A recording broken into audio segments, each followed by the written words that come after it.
Olá, amigos, estamos de volta para mais um programa Despertar, produzido aqui pelo Centro Espírita Amor e Caridade de Bauru. Ela é psicóloga, consultora, mentora. Estamos falando de Claudiane Reis. Seja bem-vindo ao nosso programa. Muito obrigada, Sidney. Muito obrigada pela oportunidade. O seu currículo aqui é enorme, Claudiane. Eu vou tentar dar uma resumida, que o nosso programa é muito rápido. Mas você atua há mais de 35 anos como psicóloga clínica e organizacional, consultora em gestão estratégica de pessoas. E você tem aqui doutorados, mestrados, pós-graduações, MBA, enfim, um currículo vasto. Eu vou começar perguntando, Claudiane, o que é ser mentora? Obrigada. A mentoria é um processo de auxílio, de suporte, de apoio nas diversas áreas. No meu caso, em carreira profissional.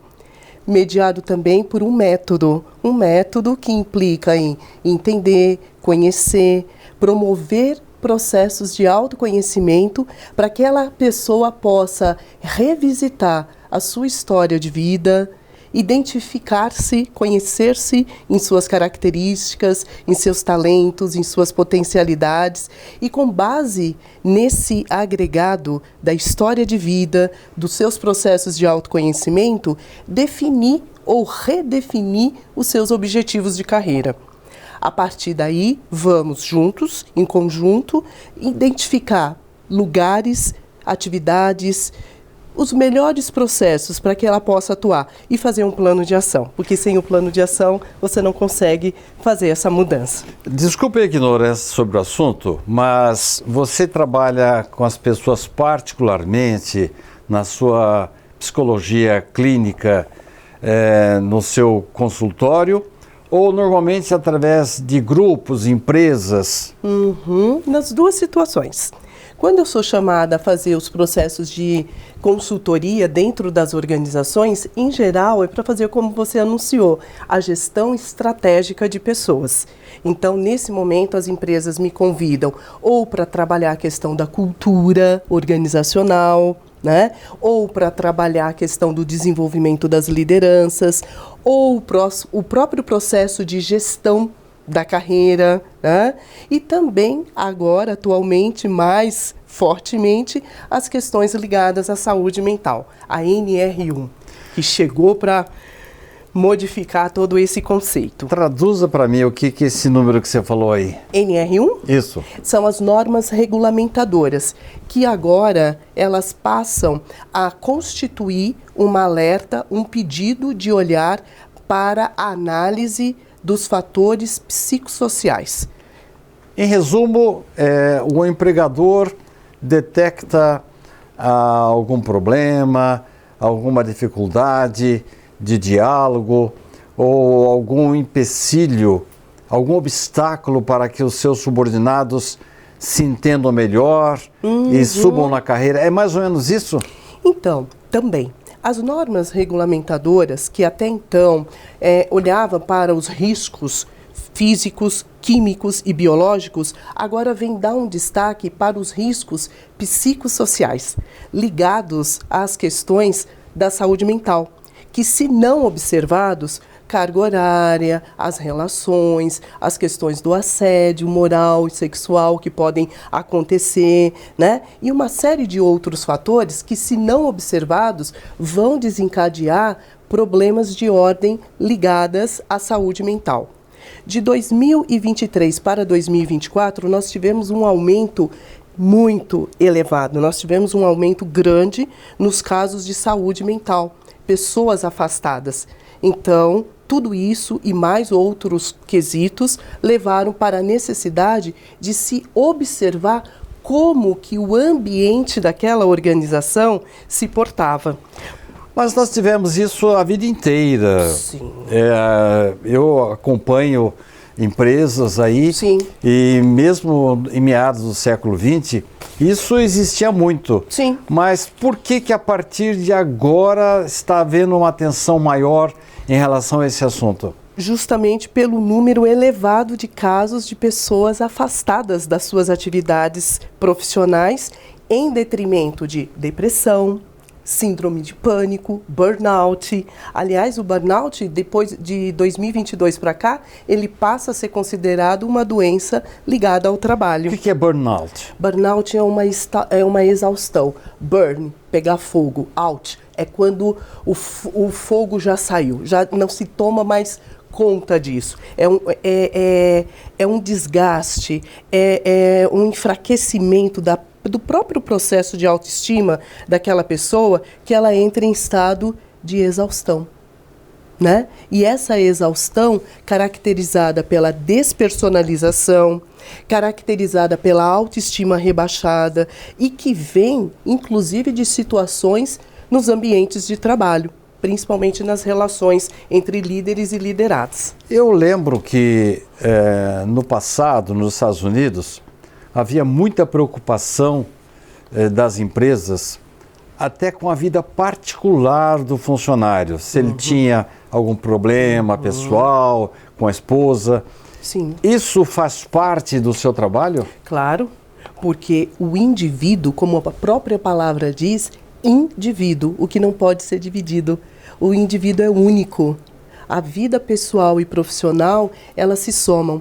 E principalmente, né, Sidney, com o que nós vivemos a partir de março de 2020, que foi a pandemia. E olha que interessante, antigamente aqui no Brasil era aquela, em geral, né? Em geral, não em todas as empresas. Seus problemas ficam em casa. Aqui você vem para trabalhar. Só que, por ironia do destino, a partir de 2020, voltam as pessoas para dentro de casa, voltam as pessoas para suas casas, inclusive para trabalhar. E aí tiveram pessoas que se adaptaram, tem outras que não, e tudo isso é como eu costumo dizer. A pandemia foi uma oportunidade de se revelar pessoas, situações que estavam até então não claras. Então é por isso que tudo gerou esse movimento que nós estamos vivendo. Nós estamos conversando com Claudiane Reis e esse início de conversa já nos ensejou muitas curiosidades, muitas dúvidas. Nós vamos fazer um pequeno intervalo e no instantinho estaremos de volta. Não saia daí.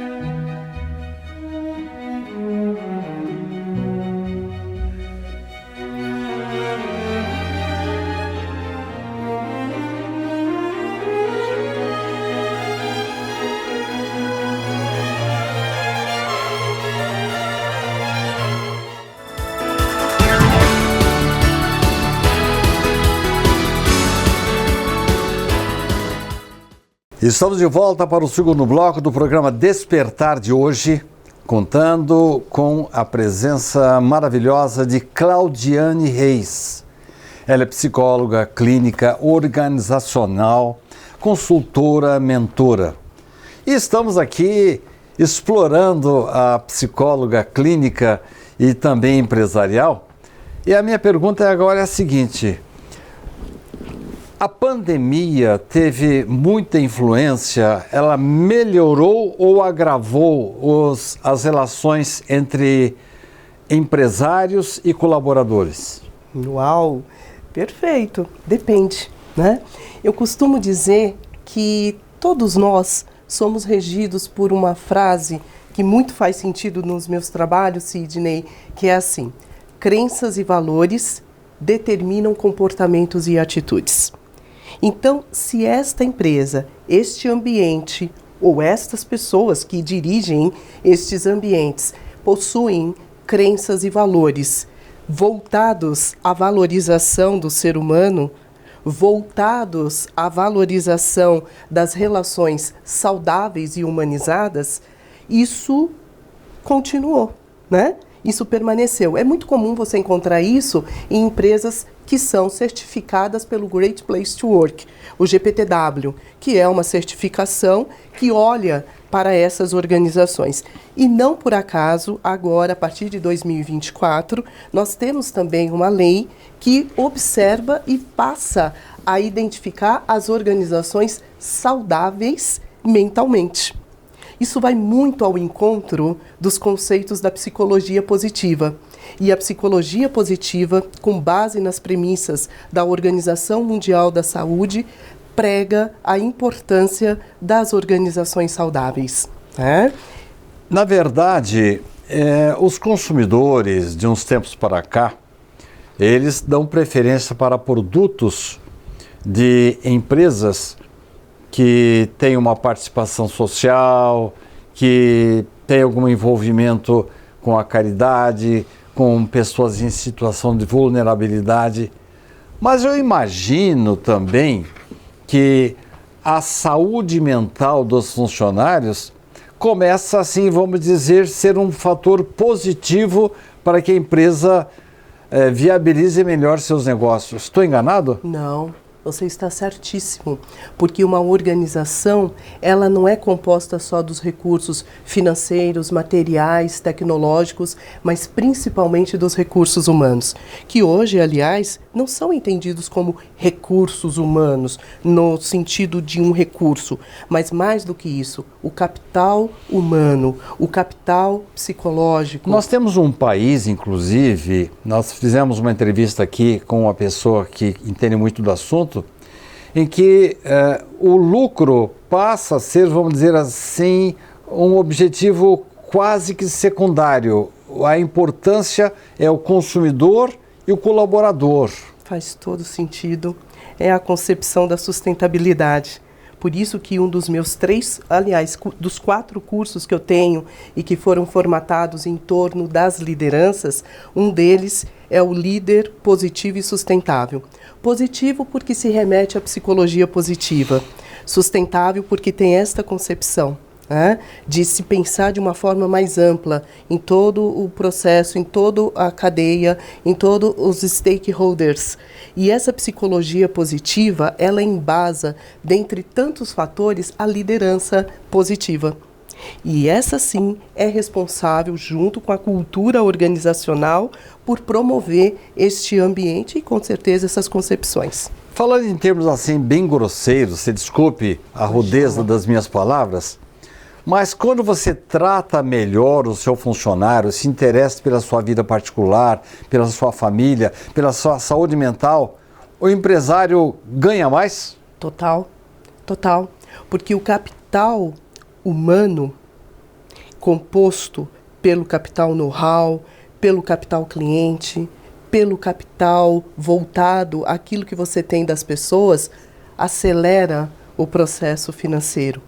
Isso, existem várias estatísticas que mostram pessoas bem, pessoas que se sentem respeitadas, elas com certeza devolvem a este ambiente integração, gratidão, elas devolvem um melhor bem-estar e isso leva para todos esses fatores que você citou.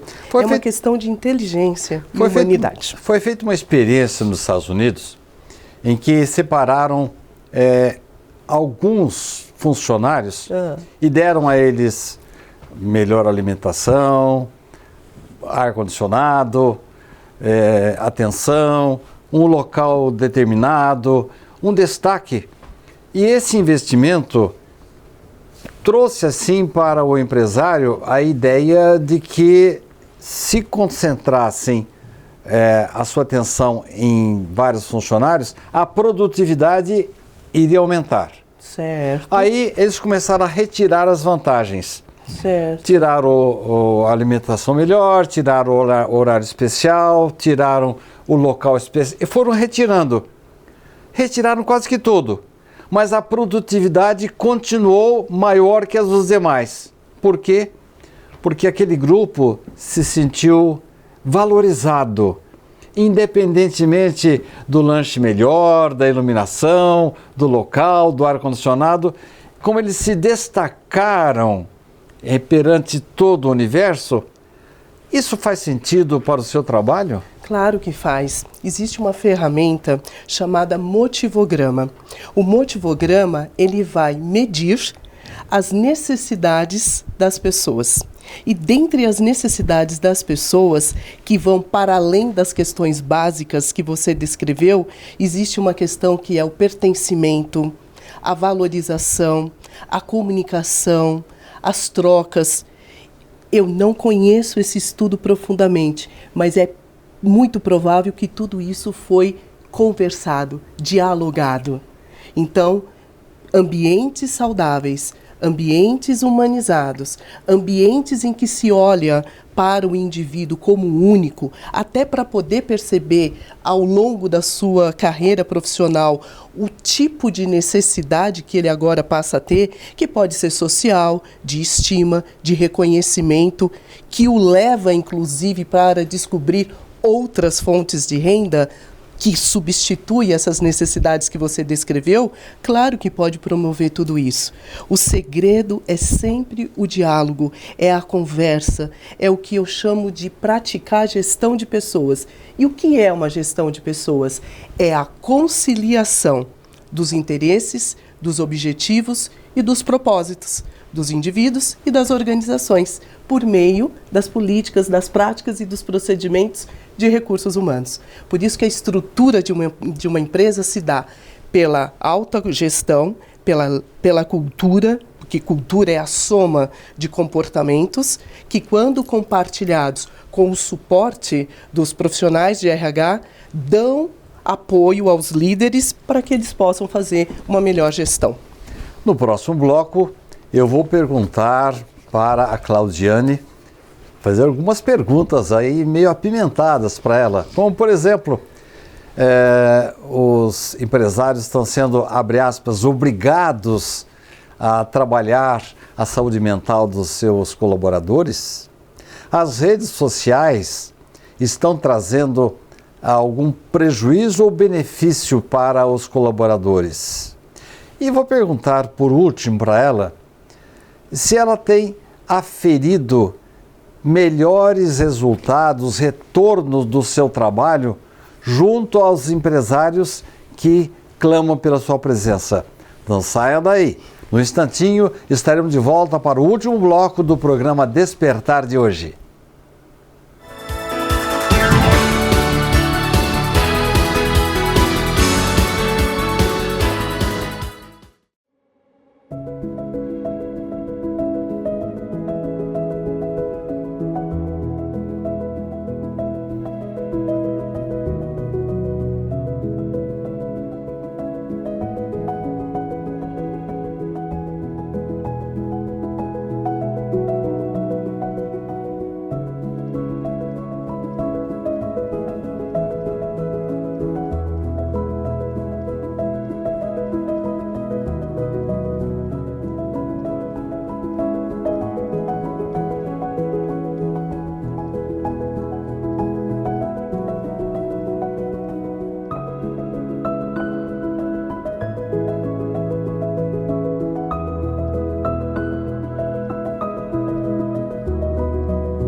Estamos de volta para o último bloco do programa Despertar de hoje, contando com uma conversa muito agradável. Olha, quando o entrevistado é bom, o tempo voa para nós e para vocês aí de casa. Claudiane Reis. Pois não. Os empresários estão sendo, abre aspas, obrigados a partir para esses reparos dos problemas mentais dos colaboradores, ou há uma conscientização geral de que isso faz bem para as pessoas e para os negócios? É impressionante, é muito importante essa pergunta, porque ela passa por aquilo que é concepção, por aquilo que é valor a cada um. Aos empresários, gestores que já tinham esta concepção, inclusive eu assisti a algumas apresentações no último CONAR, que aconteceu agora nos dias 19, 20 e 21, grandes empresas relatam que isso já era o dia a dia delas. Nada mudou. Elas simplesmente estão fazendo as adequações para apresentá-las ao profissional que chegará lá para verificar tudo isso. Simples assim. Para você foi uma surpresa agradável? Muito, porque, como eu lhe disse, são empresas que já têm uma concepção de uma gestão, de uma cultura que clama pelos valores saudáveis, humanizados, sustentáveis, motivacionais e de engajamento. Que aí sim nós estamos falando de um grande desafio. Eu sou uma pessoa estudante, praticante das premissas da Gallup, né? Sou certificada por essa instituição, e o que essa instituição mostra é que do ano passado para cá, inclusive, nós tivemos até uma melhoria no processo de engajamento, mas ainda temos muito a avançar. E o que é o engajamento? Ele é igual, ele é diferente da motivação? Veja bem, existem várias concepções sobre engajamento, mas uma delas que eu gosto muito de um autor americano, diz que o engajamento ele é composto pela satisfação, pelo envolvimento e pelo comprometimento. Satisfação é aquilo que a empresa pode oferecer, todos aqueles recursos que você falou. Envolvimento é o quanto eu, profissional, indivíduo, fiz uma boa escolha de carreira. A participação nos lucros faz parte disso?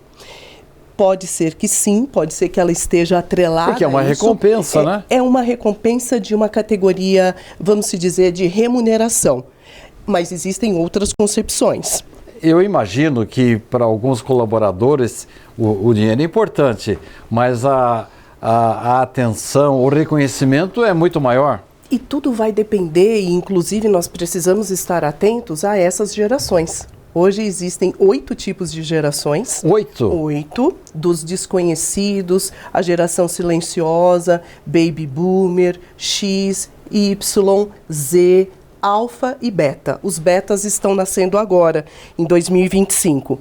Mas seja como for, e também não vamos sair colocando carimbos nas pessoas, mas a maneira como foram constituídos as crenças e os valores ao longo da vida faz com que essas diferentes gerações tenham diferentes comportamentos e atitudes. E imagino que você tenha que driblar aí essas diferenças. E conhecer. Das 8, 5 estão dentro das organizações, os betas e os alfas. Os alfas estão chegando ainda. Claudiane, as redes sociais têm alguma influência positiva ou negativa no seu trabalho? As duas coisas. Negativas quando acontecem as fake news, né? Ou quando as pessoas se dedicam demais ao uso da tela, e isso é uma regulação que nós precisamos ter. E positiva porque hoje, por exemplo, é a maneira que inclusive as empresas utilizam como veículos de comunicação. Então, como diz aquela frase, a diferença do veneno e do remédio é a dose. A dosagem. A dosagem. Você deve fazer, assim, uma autoanálise constante. Sim. E principalmente procura obter os feedbacks das empresas. Sim. Como é que tem sido esse retorno? Tem sido muito bom, eu sempre procuro melhorar, o grande papel do psicólogo. Aliás, parabéns a todos nós psicólogos. Ontem, dia 27 de agosto, comemoramos o Dia do Psicólogo, e o que eu posso dizer é que todos nós devemos praticar o conceito do lifelong learning. É um conceito que clama ao processo de aprendizagem contínua. E não para nunca. Não. Daí a importância da escolha da sua carreira naquilo com o qual você se identifica. E se ainda isso não está dado, existem os processos de mentoria de carreira, existem os processos de gestão, existem várias formas. O importante é o indivíduo estar aberto. Você está sendo gravada dentro de um centro espírita. Sim. E naturalmente deve conhecer um pouco da nossa doutrina, Sim. que compactua exatamente com esse princípio que você apresentou, de que nós temos que continuar sempre aprendendo, e o aprendizado não termina nunca. Não.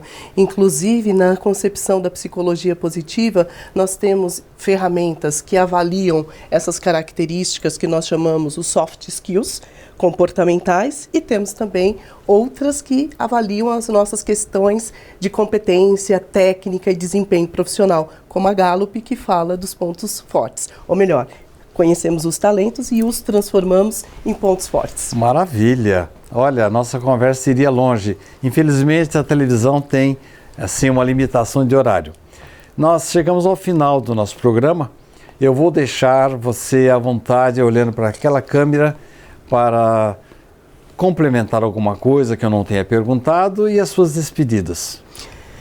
Obrigada pela oportunidade. O que eu gostaria de dizer é que cada um de nós nasce com seus talentos, com as suas oportunidades, né? Gostaria de dizer que conhecer a sua missão de vida te permite você ter um outro olhar para a questão do trabalho.